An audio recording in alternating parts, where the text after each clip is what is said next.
All right, let's take a look at an IPO that most of the market is probably misreading.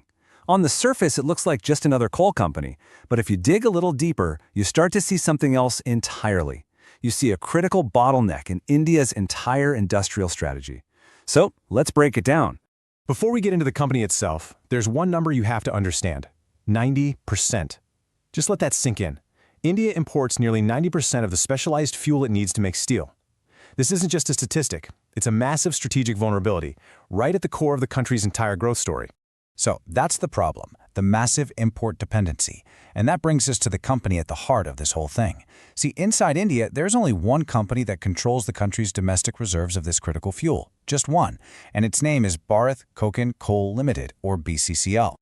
Now, it's really important we're clear on something here, because this is a distinction that I think a lot of people miss. Not all coal is the same. You've got thermal coal, right? The common stuff. You burn it in power plants, it's everywhere. But then you have coking coal, and that is a completely different animal. It's a high-value, essential ingredient for making steel.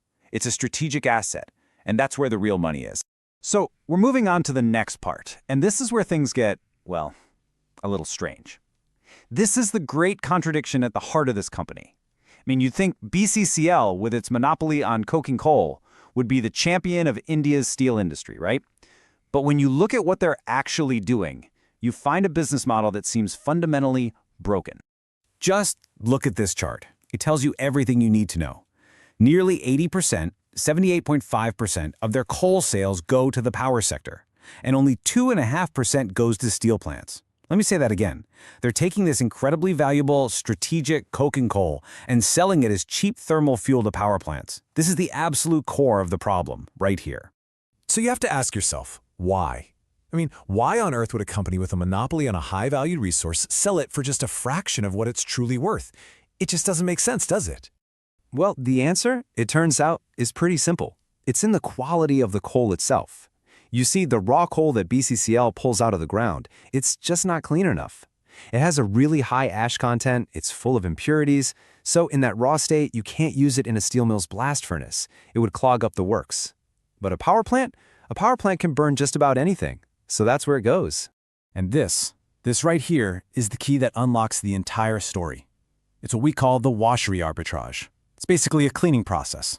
You take this low-value, high-ash raw coal, you wash it to get all the impurities out, and what comes out the other side is high-value, low-ash coking coal, the exact same stuff that steel mills are paying a premium to import from other countries. This simple transformation, that's the entire investment thesis in a nutshell. Okay, so the story is compelling, right? It's a great turnaround narrative, but a good story isn't enough. We have to look at the numbers, and when you actually dig into the financials, you find a company that is, well, it's anything but stable. Take a look at this.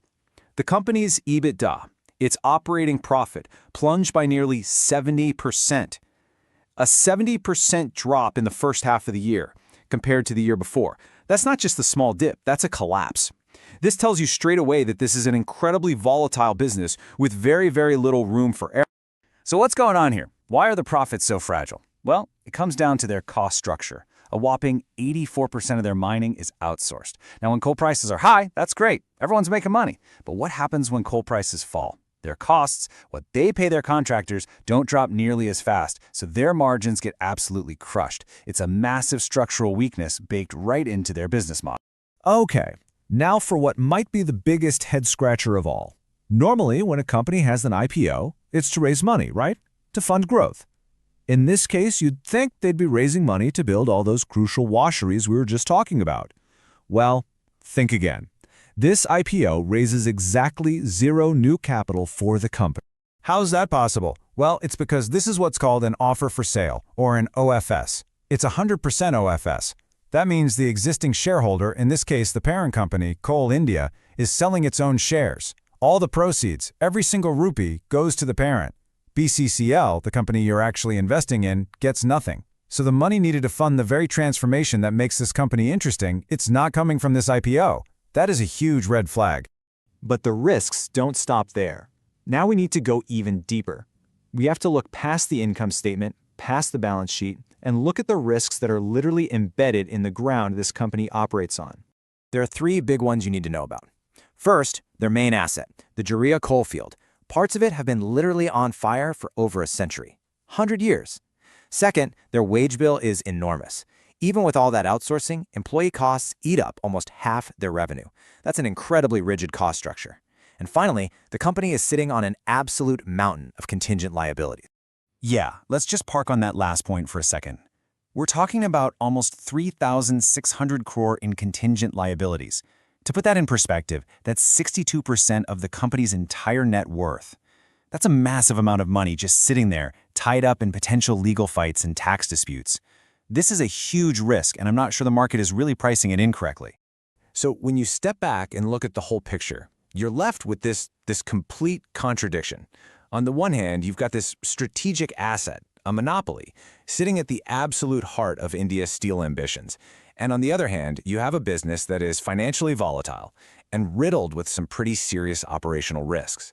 As an investor, you have to decide, which of these two stories do you believe? So where does that leave us? What's the final take? Look, is this a safe, conservative investment? Absolutely not. But is it a completely broken company that you should avoid at all costs? I don't think so. The truth, as it often is a lot more nuanced than that. To really understand this company, you have to completely change how you look at it. You have to stop thinking of it as just a coal company. Its real value isn't in the low-grade coal it sells today. Its value is in the massive, strategic problem it's perfectly positioned to solve tomorrow. So this IPO, it's not about buying a safe commodity producer. This is not a coal company. This is India's steel bottleneck. And the real question you have to ask yourself is, what is that worth?